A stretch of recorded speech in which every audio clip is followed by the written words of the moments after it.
Welcome into the CHGO Blackhawks postgame podcast presented by DraftKings Sportsbook, America's top-rated sportsbook. Download the app and use promo code CHGO when you sign up. Thanks for being here with us. We appreciate it. If you're watching us live on YouTube, please do us a favor and smash that like button. I'm Jay Zawaski with Greg Boysen and Mario Tirabassi. The Hawks lose 6-1 in D.C. to Alex Ovechkin and the Capitals, and that was about as forgettable of a game as you will see all season. We're going to get to that. We are going to, for the first time, at least on the podcast, be able to discuss Pride Night and what is happening and what is not happening on Sunday night. I'm looking forward to that conversation while simultaneously dreading it. But I do think being able to add some context and conversation and back and forth here will be a little more clear than on Twitter and on social media. So I'm glad we're going to get to do that. We're going to, as we always do, update the tank standings, spin the wheel, all that great stuff. So stick with us. We got a lot to do. We are going to start the conversation with this game because it just happened, and that's our job. And, boy, really, can you guys figure out why hasn't Anton Khudobin had more of a shot in the NHL this season? Well, that was the opening horrible goal of the game is my answer to that. I'm upset question. the Blackhawks, if they were truly going for the worst record, they should have traded for this putz back in September. Seriously. God. Talk about a guy that is just going through the motions, collecting game checks. He's like Danny Glover in Lethal Weapon, counting the days to retirement. This guy he don't care. He doesn't even. He still has his Dallas Stars mask. He doesn't care. And he was traded 3 weeks ago. He doesn't care. No. He's going through the motions. The poor trainer has to get out red tape and tape up his pads before every game so he doesn't look like a jag with the with the green pads. He looks like a jag with that first goal. That's not the pads. Well, we were watching the dude. He's just there's a puck in the offensive zone and he's standing straight up. It's like coaching 8U softball. Like, hey, you might want to be ready. The pitch is being thrown. Get in position in case the ball comes your way. He's just like, oh crap! Yeah. Puck's past me again. Yeah. I mean, I'm not gonna. He sucks. He does, and I'm not upset in any way, shape, or form. No. As far as I'm concerned, let him play the rest of the games. Yeah. Give Columbus a run for their money. Let him be the starter the rest of the season. I don't mind that at all. You know what though? Here, maybe this is why. Well, there's probably several reasons why he specifically is annoying me. But in this game, like the one thing we've said about the Hawks all year is whatever happens, win or lose, they're out there doing the best they can. And then you got this guy who's playing with half intensity, half interest, if that. And his teammates are like, all right, if you're going to play half-assed, then so are we. And it rubs off. And like I'm going to coin a phrase here. One bad apple can spoil the whole bunch. Ooh, I like that. That's the deep. Mailbag Monday. That might catch on. I just came up with that like that. That needs to be a shirt. But it's true. Right? Oh, for sure. Like if one guy's there like half-assing it and having a bad attitude, and maybe he's not being a dick in the locker room, but clearly not into the game at all or into being a Blackhawk at all because he's still got his damn division rival Dallas Stars helmet on. Like, get out of here, man. Well, I don't even know. I know, like, you don't want to wear out your goalies, but he should not be playing a game. He should not be here. I'm sorry. Well, Mrazek just rejoined the team. Yeah. So I know. This logistically is probably the last time we'll see Anton Khudobin. I hope so. With the Good Blackhawks, unless there's an unfortunate injury. Get in the sea, as Hopefully they not. say on the internet. Get in the sea. Yeah. So and don't play him in Rockford either. You don't want that. And he around won't your play in young Rockford. players. It's Jackson Stauber and Arvid Soderblom down there. It's Peter Mrazek and Alex Daylock up here. This is a dude that had that magical run in the bubble and got the Stars to the Stanley Cup final, and then they were stupid and gave him a contract. Became the folk hero. And now he's just riding it out. He's hey, good for him. He's pretty much a career backup his whole career. Get paid, but just pretend. Yeah. You give a shit out there. It just does. Maybe we're wrong and we're not reading it right because we haven't seen him at a practice. But he looks like he's just going through the motions. Or he's just completely fallen off the cliff, and that's the best he can do. Well, if that's the case, he should have hung up the skates 3 years ago. Well, I mean, if he's collecting game checks, who's going to tell him no? All right, I think we've already exhausted more effort on Hudobin than he did in this entire game. Sure. So This is the problem with a goalie performance that bad is it makes the rest of the game really hard to break down. Yeah. Because it felt like every mistake the Hawks made was in the back of their net. And I was looking at our buddy Charlie Romeliotis, the very handsome one himself, tweeted the post-game numbers. Shot attempts, 57-55 Chicago. Shots on goal, 29-28 Chicago. 5-on-5 scoring chances. The Caps had a big advantage, 23-11. 5-on-5 high danger chances, 9-5 in favor of the Caps. So, the Caps were the better team, but it wasn't a 5-1 kind of a game. Yeah, it wasn't that the Blackhawks completely had no chance to be in this game. Right. The Capitals continuously gave them power play opportunities. Just nothing was there. And it's hard to harp on the power play not working because you have Seth Jones, Tyler Johnson, Taylor Radish, Boris Tkachuk, and who else was on the power play? And Jason Dickinson. Besides Seth Jones, none of those guys are power play players, even power play 2 players on 30 of 32, 31 other teams. Maybe Columbus. Maybe Tyler Johnson could be on Arizona's power play. I don't know. But, those guys are not power play players. No. So when your top unit isn't getting it done, but that's your top unit, it's hard to even be mad about that. You're just like, well, sure, of course. What else would you expect? Yeah, well, we laughed a little bit when one of those power plays, Washington had 3 or 4 golden. Yeah, they were dominating shorthanded, and our guy Chris Vosser was like, "Man, what a spirited effort on this penalty kill by Washington." I was like, "Look at who's out there in whites." It doesn't take much effort to get Boris Tkachuk and Jason Dickinson pinned in their own end. Right. It's for that remember when file, Yep. Remember when Boris Tkachuk, who has played really well the last 2 weeks. He was out giving an effort. Yeah. But You can't question that. Boris Tkachuk, no offense, should never, ever, ever be on your top power play unit. Not in the NHL. Unless it's one of those weird nights where 8 guys have gotten kicked out, 3 guys have gotten hurt, and there's literally only 5 guys left on the bench. That's it. It's the only time that should happen. I'm laughing because I got the score wrong twice on the tweet I sent for my Twitter account. Wonderful. First, I said the Hawks lost 5-0. No. And someone corrected me, and I said 5-1, whatever. Nope. And then Mark Let's try Lazar again. said, give it another shot. 6-1. 6-1. Who cares? Whatever. I'm sorry. Bob Uecker from Did I say it Major right League. to start the show? I No? don't know. You might have. I I don't think know. you said 5-1. 6-1. I had to charge my computer for a while. So. It might be 7-1 now. Who knows? I think the Caps it just was scored. a lot to a little. But it wasn't, as we were saying a minute ago, this one they actually were more competitive in this game than they were in Colorado. Yeah. That Colorado game was over early. Yeah. This right. one was over early too because, You didn't have a chance in Hudobin put net. it in his own net. Yeah. But this one, whatever. It's over. Check it off the count. Let's do an Anton Hudobin and put the big red X through this date on the calendar and move on to the next one. This is one that you flush. Yeah. Yeah. Well, Hey, maybe we've been saying all season that this roster after the post deadline is going to be garbage, and they're going to make up a lot of those losses this time of year. And then for 5 or 6 games, they were making us look like fools.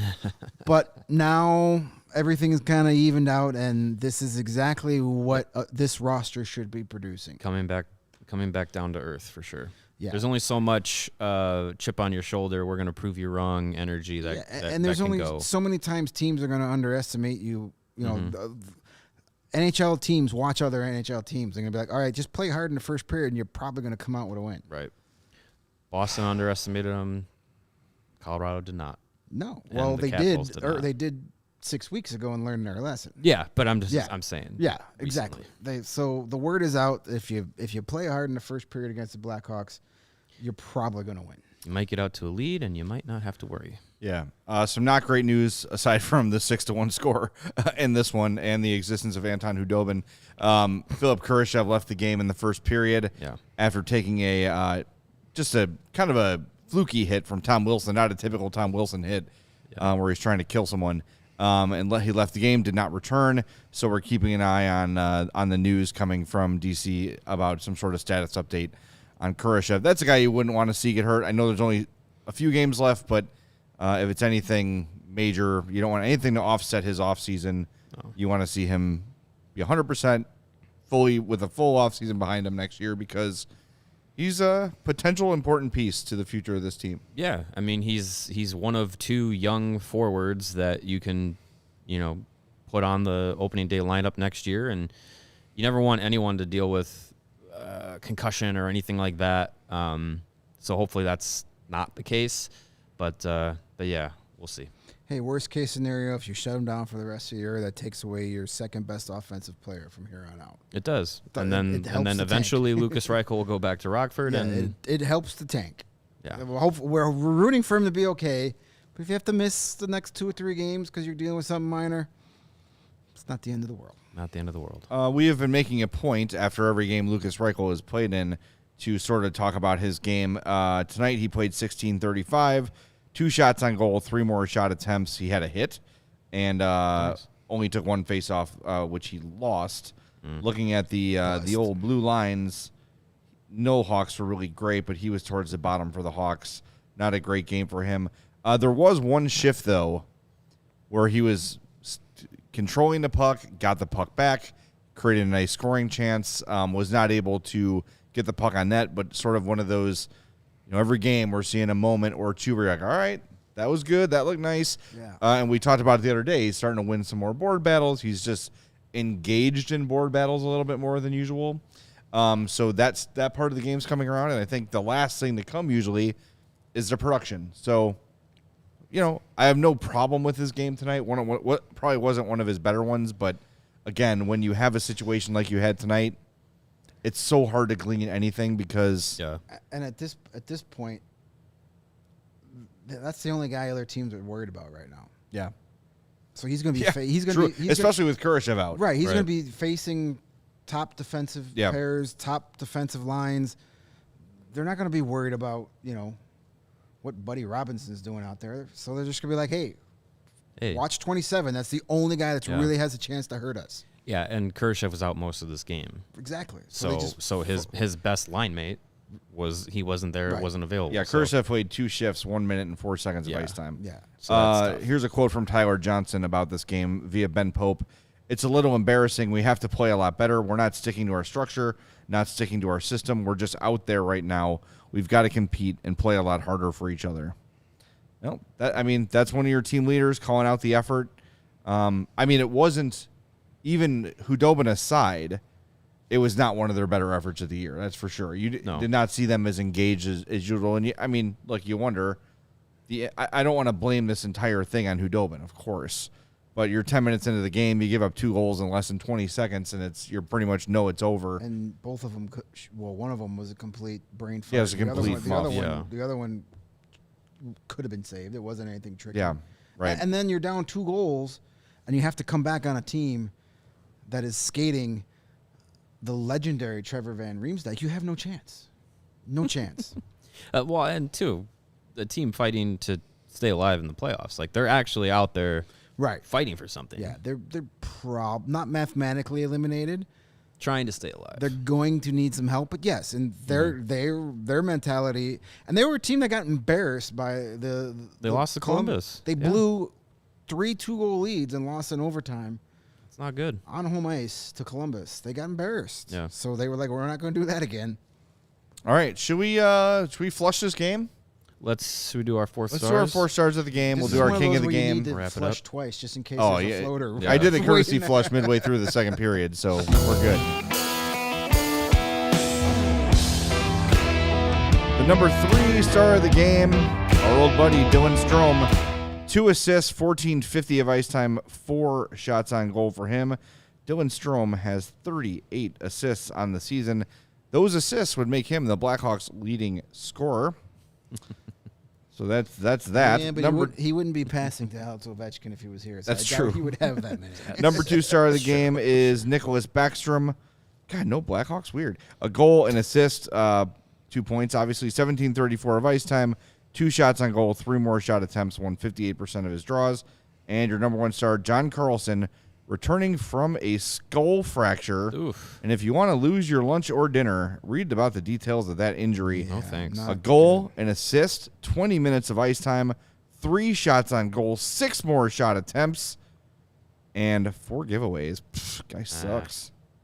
All right. Man, my 4-star of the game, because someone has to get it, is Nikita Zaitsev, because he scored his first goal of the season. So, good job, Nikita. Fun. Cool. Yeah. Do you have Hardman written in there for the 3? For the? It's got the old ones. Give me one quick. No, give me one quick sec. Mike Hardman. He did stuff and things. We'll talk about Zaitsev again here. He was the hard. He had 4 hits. He was the hard man. Give it to Hardman. I don't care. Who cares? Who gives a shit? We're not writing these down. Nobody watched this game anyway. Who cares? We can make up stats. And people are like, yeah, that happened. No, all right. The graphic's ready, so I'll give it to Nikita Zaitsev after all. All right. After a tough game last game, bounced back a little bit, was better in this one. And, hey, congrats on the first goal of the season. Just sort of shot it through traffic, and it got through. And this is the first goal period as a Blackhawk or period? Of the season. Okay. Yep. Was it? Yep. Wow. That's insane. Well, hey, there you go. 4th star. All right. Way to go, Nikita. Congratulations. Cool. I'm going to go with Boris Tkachuk because he played, and he did some things. He played hard. And some stuff. He was tied for the lead. He tied with Seth Jones for the most shots in the game. 4. He had 8 shot attempts tonight and a hit and a takeaway. So he's out there busting his ass. He was a -2, but so was pretty much everybody. So yeah, sure. This whole thing fascinates me. And this is someone, when we get back into the locker room, I would like to talk to. Like, what changed? Like, what has gotten into Boris Tkachuk? Where has this been all season? Really? I don't know.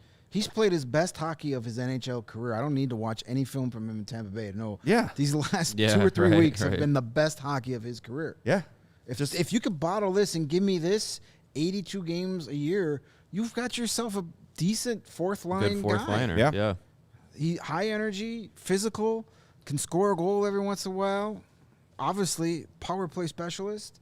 You know, it could work. But if I'm Kyle Davidson, I look at what happened up to the last 3 weeks. I'm like, I don't want to invest anything in this guy's future because he's so unreliable, Right. Yeah. and so inconsistent. Yeah, I know he was going through, like when guys start to struggle, that can kind of avalanche on you, and you're just not feeling confident, and it goes and goes and goes until you finally get a break, and then things turn around. But like, even if you're not putting the puck in the net, you've got to be a factor in other ways. And most nights he was a complete non-factor. And over the last 3 weeks, I feel like he's been one of our 4 stars almost every game. Mm-hmm. Or 2 out of every 3, something like that. For 3 or 4 games, that line was for by sure far the best. Yeah. He's signed for next year, so he'll be back next year. Him and Taylor Radish both have 1 more year left. That's $758,000. So you're getting some major value out of that Radish deal right now. Yeah, for sure. But listen, if he can do this from opening night and continue it, I'd have no problem bringing him back, on a 2-year cheap deal for another couple seasons. But I'm not holding my breath that he does that either. Yeah. I mean, he's in a position now where the roster is kind of built to give him an opportunity. Colin Blackwell's done for the season. On Anders Bjork went down with an injury. So the guys that were like, his competition for those lineup spots weren't there. So he got an opportunity and he's making the most of it, which is good. It's good for him. I never thought I would say this at this point. At any point of the season, you can't take him out of the lineup right now.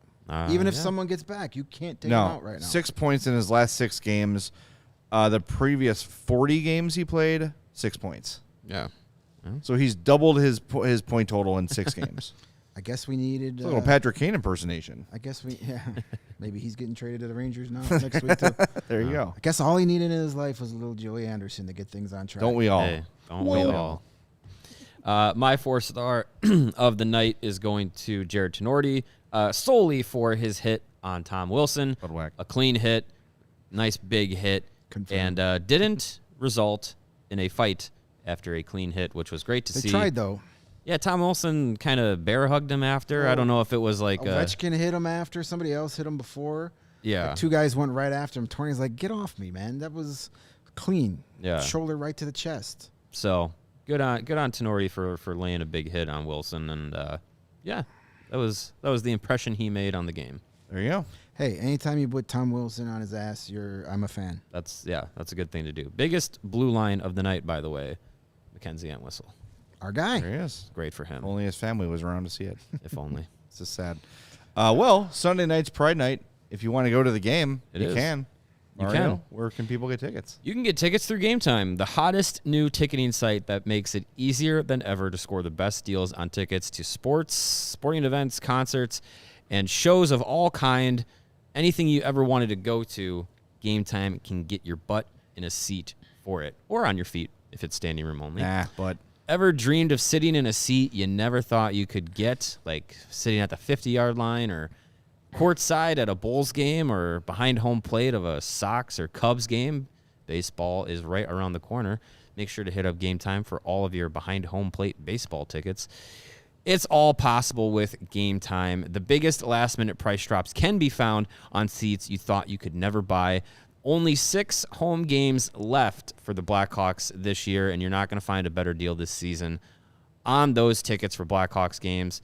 Game Time was created by the fans, for the fans, and they guarantee the lowest price. So if you're perusing the internet or the dark web for your sports tickets and you find a better deal, you can bring it to Game Time, and they will match that price. That is how much that they care about making sure that you're getting the best price through them. If you love CHGO, you're going to love Game Time. The best way to support us is by buying your tickets through the link in the description below.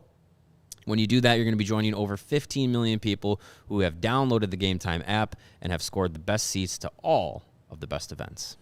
And we are presented by our betting partner, DraftKings. They're the official betting partner of CHGO and All City.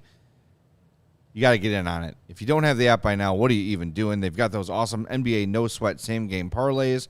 Major League Baseball starts a week from tomorrow. Yeah. Let's go get those preseason bets in. Home run leaders, Cy Young winners, division winners, World Series champion, all those things. You can bet them all on DraftKings Sportsbook. Download the app now and sign up with the code CHGO. New customers can bet $5 and get $200 in bonus bets instantly. Only at DraftKings Sportsbook, an official sports betting partner of the NBA with code CHGO. Minimum age and eligibility restrictions apply. See the show notes for details. And with that, it is time for our DraftKings King of the Game. King of the Game is because he scored his first goal of the season on his one shot. That's 100%. Hey. 16:47 of ice time, Nikita Zaitsev. Way to go. That is our DraftKings King of the Game. Remember, download the app. Use that promo code CHGO. You'll bet $5 and get $200 in bonus bets instantly. All right. Game is flushed. Now let's get to the topic that the three of us have been most fired up about for the last 24, 30 hours or so, I would say. Yeah, that math checks out. Yesterday, source reports came that the Blackhawks would not be wearing their Pride jerseys for Sunday's warm-ups. I confirmed with sources close to the team that report. The reason I was given was that they had some security concerns about their Russian players based on some of the discriminatory laws in Russia. So I'll say this. These are sources I've spoken to before. These are sources that have been honest with me before. That said, there are a lot of other teams around the league with Russian players that are participating fully. And I don't know. It's difficult. I don't want to downplay the reality of how dangerous the Russian government can be. Mm-hmm. And there are a lot of Russian players with family back home that could feel in danger of what could happen to them. However, we see Pride Nights happening around the league. We see Russian players participating. There has been no repercussion for those Russian players, as far as we can tell to this point. There the thing that bothers me the most, and I think we can have this discussion about the importance of the jerseys, and we will. What bothers me the most is that the team has not come out and addressed this directly. They issued a statement about Pride Night and what they're going to do and what it means and how they don't stand for any discrimination. They never acknowledged the jersey decision. So sources are speaking for them. People like us put the news out there when we get the reports, we get the source news. Mm-hmm. And who bears the brunt of those reports? It's Luke Richardson. It's Connor Murphy. It's Seth Jones. It's you, me, Mark Lazarus, Scott Powers, Ben Pope, Phil Thompson. Yep. It's all the people reporting the news that have to weather the storm of justifiably angry and disappointed Blackhawks fans. Meanwhile, Blackhawks leadership doesn't say a word about it. And that frustrates me. And if they don't want to acknowledge the Russian factor for whatever reason, here's how you can handle it if you're looking for my advice. You say, we have seen the reports. We will confirm the reports. Without getting specific, we have some concerns for our player safety. As such, they will not be wearing the Pride jerseys tomorrow. By Danny Wirtz and Jamie Faulkner not addressing this specifically to the fans and relying on sources to put it out for them and for media to weather the storm for this, I don't like that. I don't think, and look, we have a good relationship with them. Danny Wirtz came by our takeover. We had a really great conversation with both of them before the season began or early in the season, whatever it was. Before the home game, first home game. I think it's okay to have a good relationship and be critical, and I think they're dropping the ball on this. I think that there are a lot of Hawks fans, people in our chat, people have hit us up on DMs, people we talk to often, who are hurt and upset, and they're feeling unheard and unseen and unvalued, and those feelings are completely valid. And I want to point the thumb at myself for a horribly worded tweet last night. I said I'm not going to change anyone's mind, and I think it came off as me defending their position 100%. And that's not what I meant when I said it. I didn't want to delete the tweet because I felt like that would be cowardly. I knew I would have the chance to address it on the show, so I'm addressing it. What I meant by it is there's going to be people on both sides of this argument, and me talking about it all night on Twitter is not going to change the mind of anyone on either side of it. I went on and I presented the things they are doing, and I think that came off as quit bitching about the jerseys. Here's what's happening anyway. Again, not how I intended it. Poorly worded tweet. I probably rushed through a very important tweet, and I shouldn't have done that. But I just want to put my position out there officially. I'm hugely disappointed that the players that want to wear it can't, that they're not addressing. The thing that gets me the most is the fact that it's not being addressed specifically by the leadership of this organization.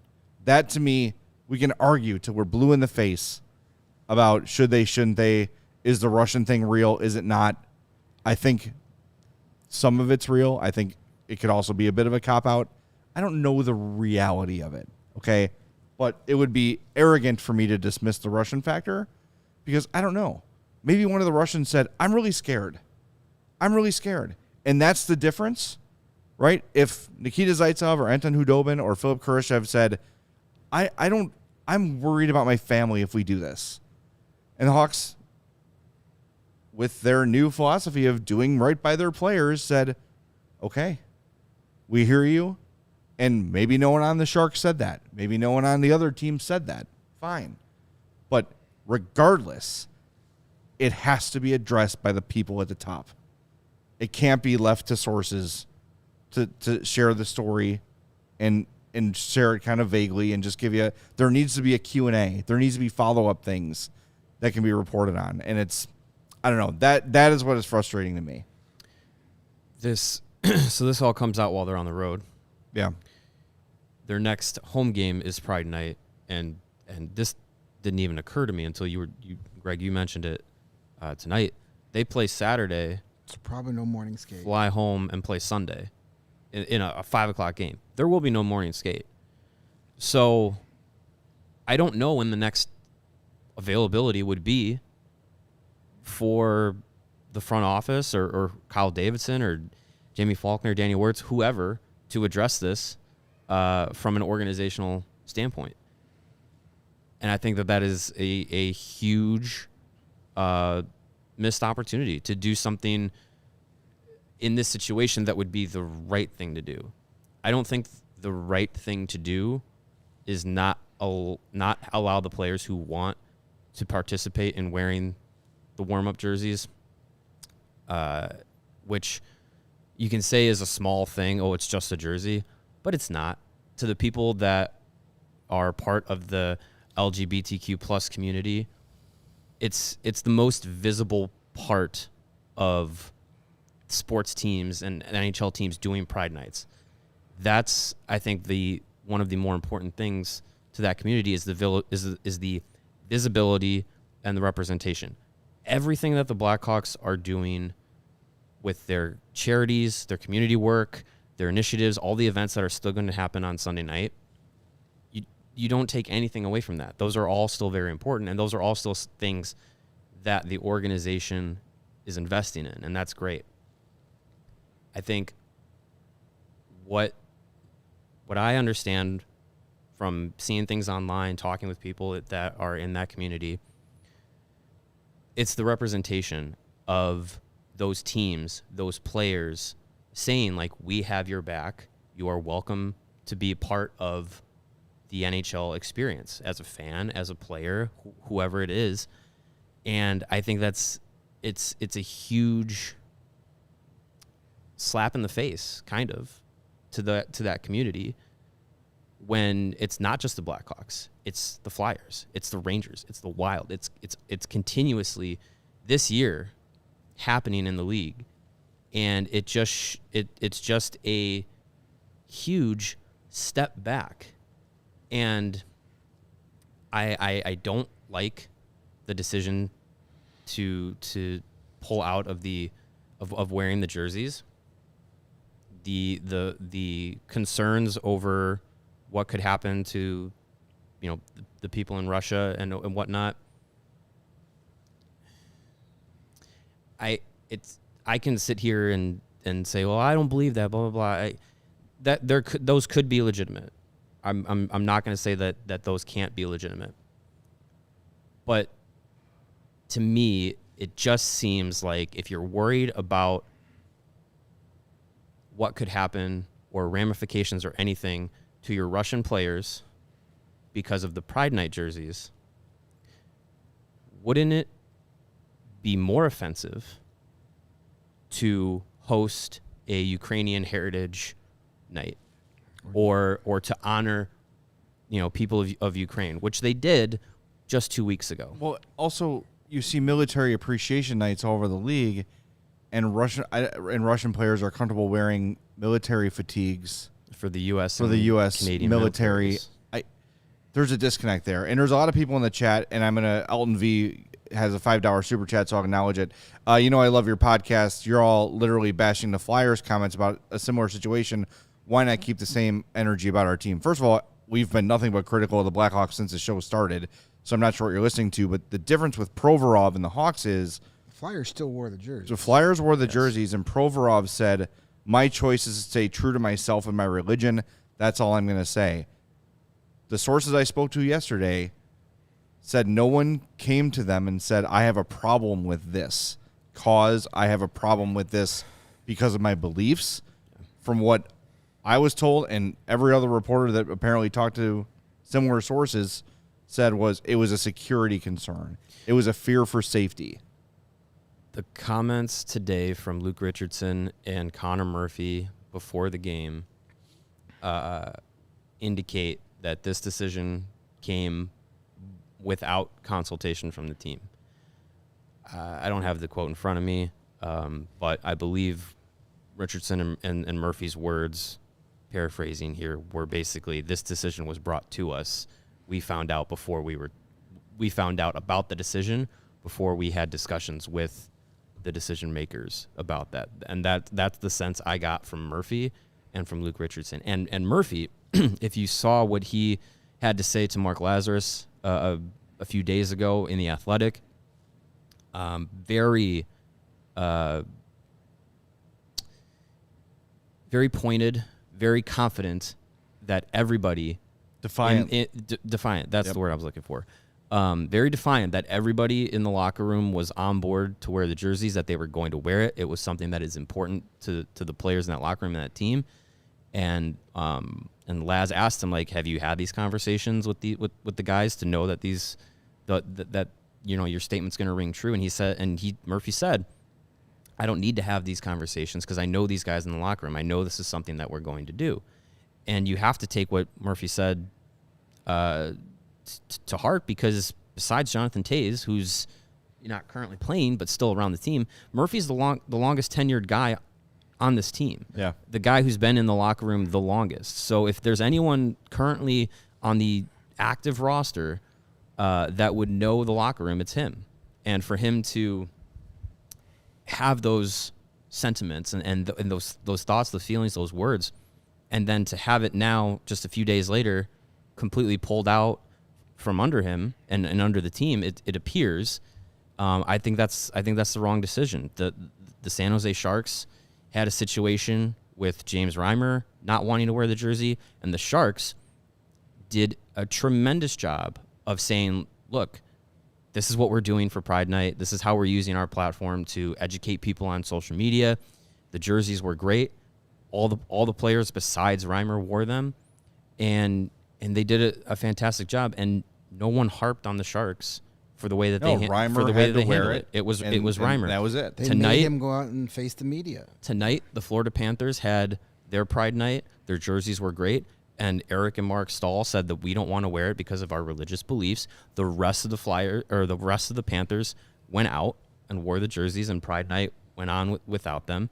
And from everything that I saw, the Panthers did a fine job tonight. Yeah. So So there are players in that Blackhawks locker room that wanted to move forward with it. I truly believe that. Without having those conversations, you see what Murphy says.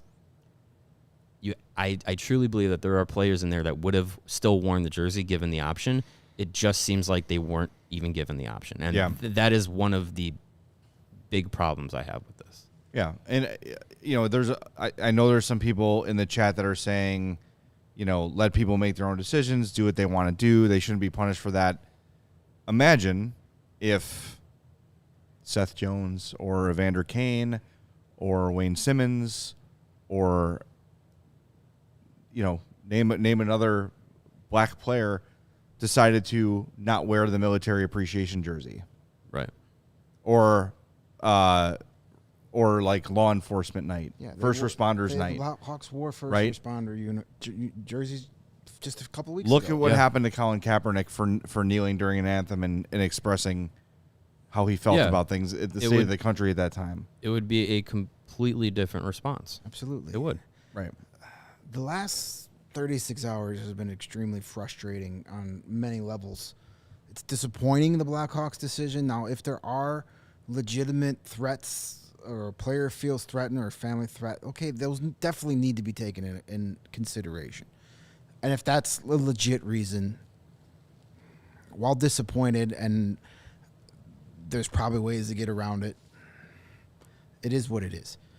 Yeah. My biggest issue on the Blackhawks side is what you said earlier. Get in front of it. Answer the damn questions, because we've had to spend, and everybody else that covers this team has had to spend the last day and a half getting asked these questions over and over again that we don't have answers to. Right. So go out and address it. Say it. Be transparent like you say you take pride in doing. Do it. Don't leave it to us to try, and this is how speculation gets crazy. Yes, and it has. It has. People are just like, flat who's out, the guy? They're you're trying to dox Blackhawks. This team cannot afford any more PR nightmares. No. They can't. It just seems that every time they get things moving in the right direction, they get people excited about things, they trip over the goal line. Yeah. You know, people were getting okay with things, getting the trust back, and this franchise has not earned the benefit of the doubt from the fans yet. And things like this are setting them back. But, you know, you have the whole Eddie Olczyk debacle over the summer, and that wasn't all on the Blackhawks. I'm not blaming them for that. There was blame that go around on that. But then this comes up after Connor Murphy says what he says, and Danny Orts told us in February he does not foresee a problem with their Pride Night. Yep. What happened? They had it last night with the same leadership in place. Rocky, right. Danny, Jamie, Davidson were all in charge. And for I know last year's Pride Night's not canceled. But as Mario said, the jerseys mean something. And it's very easy for people in the chat and people on the Twitter that aren't affected by this stuff to get on their high horse and say, who cares? Or people shouldn't be forced to do it. One of the most important people in my life has to deal with this bullshit every day that she wakes up. So people like her get to go to the rink and see her or his favorite player wearing a jersey that says, you're welcome here. Yep. That's all it means, is you are welcome here. Making a marginal, like, we're worried about safety of people in Russia when every goddamn day in this country, some state is trying to take away the rights of this exploited community. This is why these Pride Nights have to happen. So if you're going to say, I don't care, F you. I don't care that you don't care. Right. Or who cares? Lots of people care. There are people that are being targeted because of their sexual orientation. There are people who are having their human rights stripped away on a daily basis in this country, not Russia. So that's why these things are important and need to happen. And making a marginalized community within your fan base and society feel welcome within the doors of your arena should not be this complicated. No, it shouldn't. You either do it or you don't. And if this league had any kind of leadership with a sack, this wouldn't be a problem. You can't say we are inclusive and we want everybody involved, but we also welcome the opinions of people that don't want everybody involved. You can't have it both ways. Right. So either hockey is for everybody or it isn't. They have turned, and the Provorov thing set the precedent. We never had a problem with this. And then Provorov did it. Now other things are happening. And you want to say religious rights, you want to say fear of this, okay. Those are valid arguments. I don't agree with those arguments, but they're valid to that person. Because those are their beliefs. Fine. Not everybody needs to believe everything. But people should be allowed to live their life how they want to, regardless of what church you go to or any of that crap. Just let these people be themselves. Yeah. Who people are attracted to or what gender they want to identify as does not affect your daily life. It does not change who you are. They're not going to change anything that you do in your life. Let these people live and support them and show them, hey, I may not agree with your lifestyle, because frankly, most people that don't agree with it, they don't understand it because they've been told one thing their whole lives or they haven't been exposed to it. And that's not necessarily their fault. But just saying, I don't understand where you're coming from, but that's cool. We could sit here and enjoy this hockey game together. And this is a problem throughout the sport, not just the Blackhawks, not just the NHL. It's throughout the sport of hockey. It's a problem. I love this game, but the culture sucks. I've said that a million times.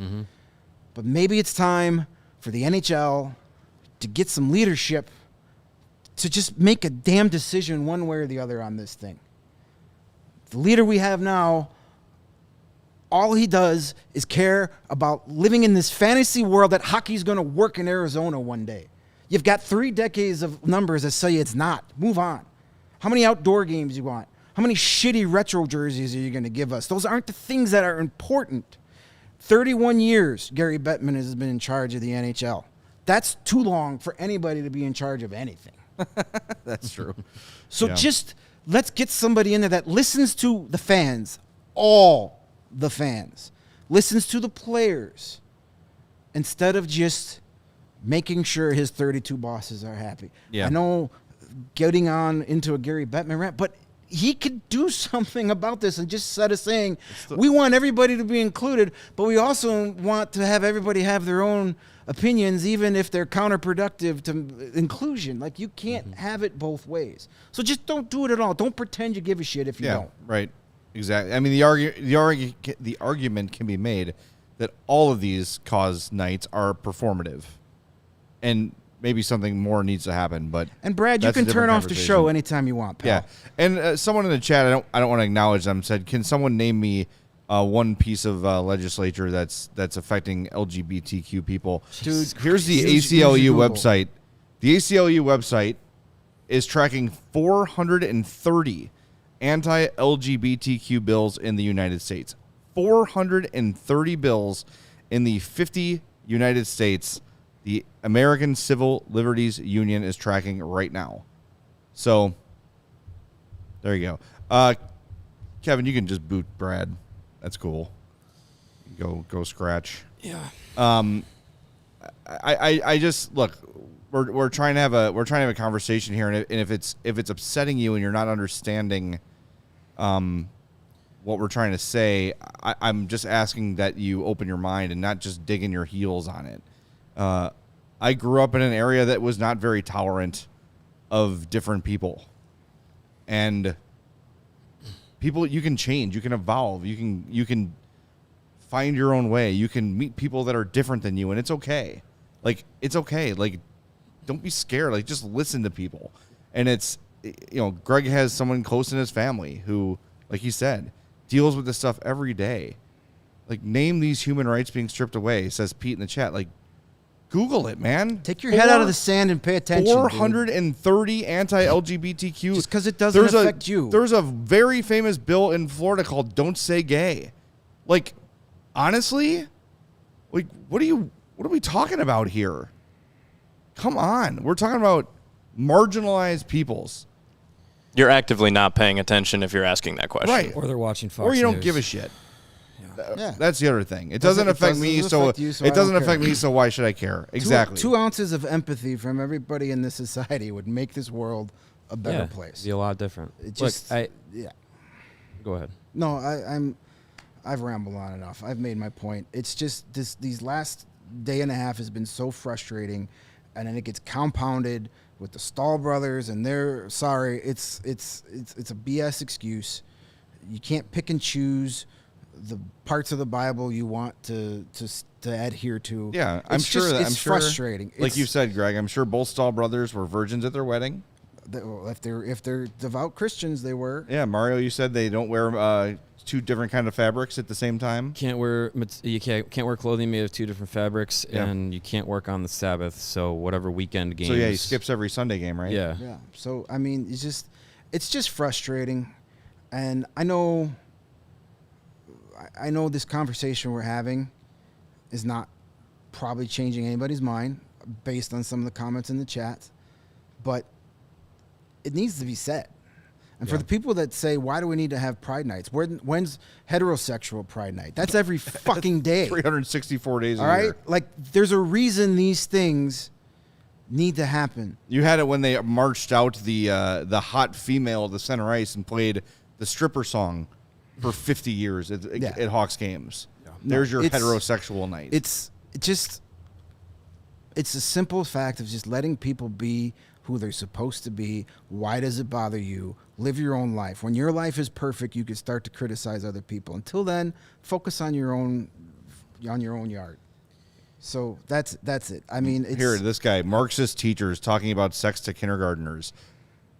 What? What are you talking about? Tucker Carlson. Is this guy who probably thinks there's kitty litter for kids who identify as a cat? He probably thinks that's real too. We live in the most we live in an era of society where it is the easiest to get information, and yet people choose to believe absolute garbage. So that's part of the problem. Yeah, Lebowski 5 points out to the ice crew. Yeah. You had the ice crew for years. So it's just let people. I'm wrapping up. I swear. We'll get back to hockey. Just let people be whoever the hell they want to be. It doesn't affect your life. Hockey is such a insular culture, right?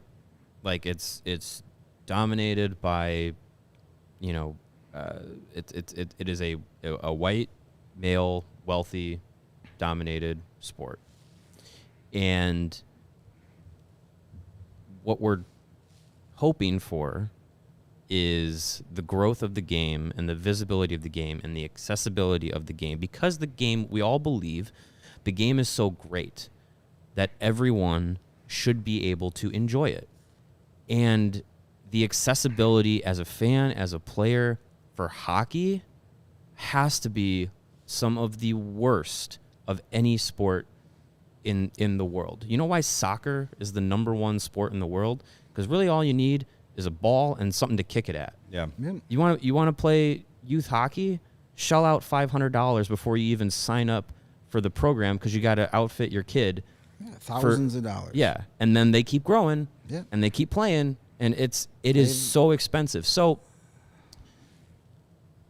the growth of the game is important because, one, that means money, and the growth of the game is important because you should want other people to enjoy the game and enjoy what you also enjoy. And the exclusionary culture of the sport is what is trying to be broken down. That's why Pride Nights matter. That's why celebrating Black History Month matters in the NHL and in hockey. And that's why, young players, there's countless stories of young players who were forced out of the game because of who they were and what they identified as. And some players never got to realize their dreams because they couldn't be around the sport anymore, because the sport repeatedly told them that they weren't welcome. And I'm sure there's fans that feel exactly that same way, that they want to love hockey, but hockey doesn't love them back. And that is why it is important to have these nights where, you can say, like, you have an ability to say, like, you're welcome here. You're part of this community as well. Like, it's the hockey, the Blackhawks are open to you, or, whatever it is. And the current state of the NHL, as you were saying, with leadership, I don't think there is a lot of hope with the current state, but I'm more hopeful in where hockey can go in the next years, in the next decades, next generations behind us, because the average youth player, teenage age player, junior players now, kids are more open-minded than we ever were, that their parents ever were, and their parents ever were. And I looked, going through social media last night, I came across pictures from the Seattle Thunderbirds game on Tuesday night, and pictures from I believe her name was Michaela Gray. She shared them online. The Seattle Thunderbirds, if you didn't know, are the home to 3 Blackhawks prospects: Colton Dach, Nolan Allen, and Kevin Korchinski. They're also the team that Luke Prokop plays on. He's a Nashville Predators prospect who is openly gay, and likely might be the first openly gay NHL player in the near future. The Thunderbirds weren't having a Pride Night this year, but their fans organized a Pride Night for their game on Tuesday night, I believe it was. And the team, the players, had no connection to the night, no direction from the team as far as I understand to participate in it. But every player in warmups came out with their sticks taped up in pride tape as a show of support for the community, while the fan base was celebrating their own community organized Pride Night. Multiple players continued to use the tape into the game. There was a picture that Michaela shared of Kevin Korchinski wearing pride tape to tape up his shin pads. So I look at that. I look back to when we talked with Jalen Lipin this last summer. He was a former teammate of Pro Cops in Edmonton when they both played together there.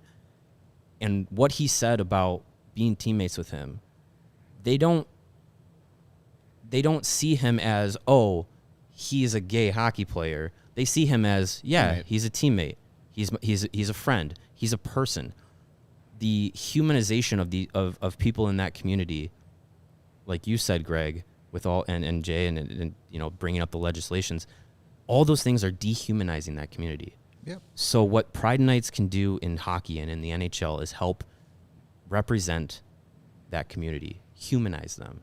And I think that is what is kind of being taken away when teams are opting out of these of the visibility, the wearing the warm-up jerseys. It's that is what is missing the point. But I think the players that are coming through in the next wave, the next generation, I think they get it, and that is what gives me hope that down the road we will see change in hockey. Hopefully. Yeah, I hope you're right, and I'm hopeful of that too. And then I look at the people that were at Woodstock and how many of them are now, and you're like, what the hell happened? What the hell happened? Yeah. It's, I don't know, it's crazy. Your point of the marginalization, it's like for one night, these people don't feel like others. Right. They feel like they belong, or they have to hide something. Exactly. And these Pride Nights allow them to express themselves and feel celebrated for doing it, as opposed to hiding from it. Right. Where, oh, look, I'm at this Pride Night game, and I have all the support of the people in my community who are part of the LGBTQ plus community, or people that are here supporting me vocally. They, showing their support. That doesn't happen most nights for people in that community. And that's what it's different from first responders night, because everywhere first responders go, for the most part, first responders are respected. They get money off of, and same with military, 10% off at this restaurant, whatever, it's great, and they should. I'm not saying they shouldn't, but it's not a marginalized group. Yes, there are people in this country who are anti-war, and there are people in this country who are anti-police brutality and whatever, right? Yeah. But overall, it is not an oppressed or marginalized group of people. Right? It's also, I like to say this, when someone challenges a gay lifestyle, it's like, when did you choose to be straight? What day were you like, women? Right? Yeah. You can choose to be a policeman. You could choose to be a fireman. You could choose to be in the military. Being gay is not a choice. Right. It's not a choice. So because of something out of these people's control, they are marginalized. Same thing with race, right? Mm-hmm. It's out of your control. How you're born is out of your control. And, I don't know. We can go on all night with this. Really, we could do a 6-hour show on this. It's the importance of feeling welcomed and supported. I think that's what it boils down to. Because there are people that are not hiding about who they are, and because of that, they lose friends, they lose family, and there are people where maybe they have found friends and family through hockey, through being fans, and I think about those people and how they have to feel, Blackhawks fans who have to feel like, look, like this is the team saying that they are not as on board with me as I want to be with them. I can name 6 Twitter accounts off the top of my head that have been saying that. Yeah. That have been saying, I wish the team I supported me as much as I support them. Yeah. And yeah, they do, but just these things, the optics of these things are a slap in the face to a lot of people. And it's unfortunate. And I just wish they would have handled this better to avoid all this. We're still getting questions like now, like, hey, did Rocky Wirtz have something to do with this? Like, well, no, because they did pride jerseys under his. They did pride jerseys last year. Yeah, so everyone wore them. But the longer they don't come out, and maybe they can't officially give the official, but at least acknowledge make something out there. The speculations are going to keep going. The conspiracy theories are going to keep growing and get weirder and deeper in the weeds. And nobody wins from the way this was handled. Nobody wins.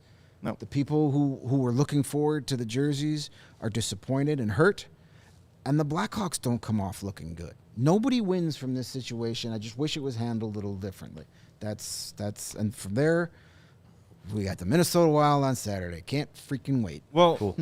So Pride Night has not been canceled, just so everyone knows. They got a lot of great stuff planned. And I'm not encouraging anyone to go spend money and support the Blackhawks on this if they don't want to, of course.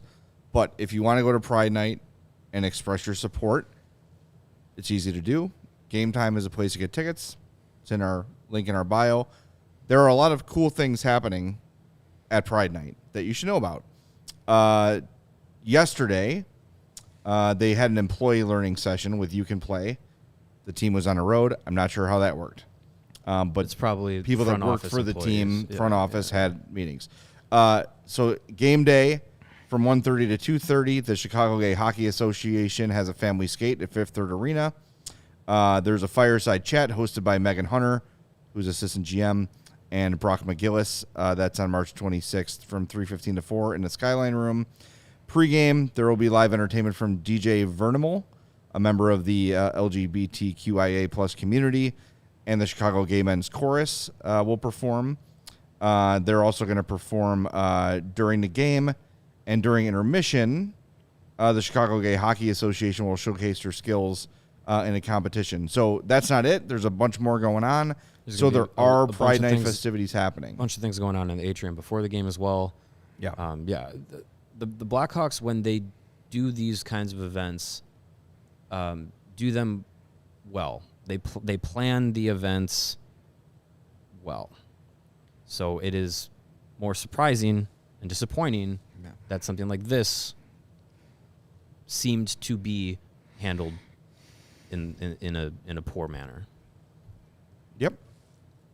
Yeah, I mean, there's always, again, we could do this for 6 hours, and I don't know. I know we probably didn't change any minds, but hopefully, some of the people that aren't understanding why these things are important have come into this podcast with an open mind, and maybe they'll take some time for some self-reflection or to look some of these things up, look up some of these legislations. The ACLU website has them listed. You can go state by state. You can read the entire law and see all these things that are being put in place throughout this country. So, I encourage you. I mean, look, it's never too late to grow. It's never too late to become more educated on a topic. So please do. And whether you agree with us or not, we appreciate you being here. I know we got to do our tank stuff first before we wrap up, which we probably should have done before we got into this. Oops. Yeah. So let's do it. We have spins banks, don't we? Yes. We do have a couple spins banks. We got, I think we have 3 total spins here. Current standings, the Blue Jackets, 49 points in 69 games. They're first. Second is the Sharks with 53 points in 71. It went away there, Kevin. I can't see it. Games. 71 games. The Hawks with 54 points in 71 games. Anaheim with 56 and 70. And Montreal with 60 in 70. Sharks are down 3-1 after 1 period to the mighty Canucks. Oof. All right, so here we go. Let me get this up. There you go, the Sim Lottery. All right. We're on Here we go. right there. Yep. Give it a spin. And let's hope we land on number 1. 3. Red God. What Red is Wings, that? Ducks, Blue Jackets, Sharks, and Hawks. Nope. One Reset more. that crap. Ducks, Jackets, Sharks, Hawks. No. Last one here. One more. Last one. Come on, give it to us. Arizona, San Jose, Columbus, Chicago. So that's that. not great. However, you'll notice that Columbus never won it. It's true. It's true. So the first pick doesn't guarantee you anything. Nope. Doesn't guarantee But you we just jack. get the Or the highest odds don't guarantee you doesn't anything. guarantee you number 1, but Right. having that guaranteed top 3 pick is pretty nice. Yeah. You know what else is pretty nice before we run out of complete time? Yeah. It's going to FOCO and getting yourself some stuff and things. Ooh. Stuff and things. Stuff and things that you can wear proudly. Yeah. Chicago, you've already got the best coverage for your favorite teams, so get fitted in the best sports gear around. FOCO got you covered from Soldier Field to the front room, to north or south side, with hoodies, slippers, signs, bobbleheads, and everything in between. Maybe some of those come in rainbow. That'd be cool. Get decked out like our guy, Anton Hudobin, with apparel from Leader in Sports, merch, and collectibles. Yikes. FOCO. FOCO? Get yourself some Does green. FOCO sell goalie masks? Get yourself some green gear, just like Anton Hudobin. Looking for the perfect gift for the hockey fan in your life? FOCO's got you covered with hoodies that fight that Lake Michigan breeze, or maybe some tank tops, because we're getting close to suns out, guns out type of year, time of year. So check out FOCO, FOCO.com, or click on the link in the description below. For all non-presale items, use the promo code CHGO, and you will get 10% off at FOCO. Slight correction. The Jackets have 51 points in 70 games. So it's not quite as bad as it seemed when we ran the tank standings there. The other thing you should know, become a diehard, allchgo.com. You can go on there, become a diehard. You get a free shirt or hat of your choice when you sign up. Save 20% at the CHGO locker. Save 20% on all of our events. And I think we've got a picture of our buddy Charlie the Bacon Guy's daughter rocking the Justin Fields design. Oh, I'm sorry, the QB1 design. There we go. Sliding. Yes, The QB1. quarterback sliding in the water design. Yeah, That's that awesome. happened to happen. She looks like she just the went Chicago for a slide in football the team. water, too. Yes. Awesome. Nice. Yep. Gotta So there love you it. go. Get grow yourself into that one. CHGOlocker.com. Charlie will borrow it. Diehard save 20%. Speaking of merch, don't forget to head over to the CHGO Sports main account and vote on Merch Madness. 2 of the 3 Blackhawk guys advanced to the second round. Tough matchup. So go vote for Mario. Mario, who you got? I got Braggs. You're I done. got the CHGO Blackhawks crew neck. Beautiful design. The Blackhawk playing hockey. It's a great design. I think it's better than the whatever Braggs is wearing. The Skyline T-shirt. Right. It's much better. Well, at least Bragg's got farther than Purdue did. Burn. You got to avenge. Damn. You got to avenge That's ice cold. our guy Jay, who Yeah, lost to Braggs I will in the do my first round. best. I'm taking on Carm one-on-one. That's going to be a tough one, too. The Bears I guys think you can take got him. a lot of credit around these parts. So, yeah, make sure you're voting Merch Madness. And while you're there, if you could get to save another 10% on merch, and I do believe that's on top of your diehard deal as well. Yeah. So check it out. There you go. We got some great shirts out there. Vote for get the Blackhawk guys into the semifinals. We get a bonus, I think. Mario, We you don't, need some but- help. That'd be nice. Do I? Yeah, it's not going great. 58-42. It's all right. Greg, you are down. Wait, hang on. You're winning. Nice. Hey. 52-48. Take that, Carm. Yeah. Not bad. It's all right. He's a big ping pong expert, so he's just gonna whack it back my way, and he'll be done. Oh, he'll whack it right. All right, let's wrap things up.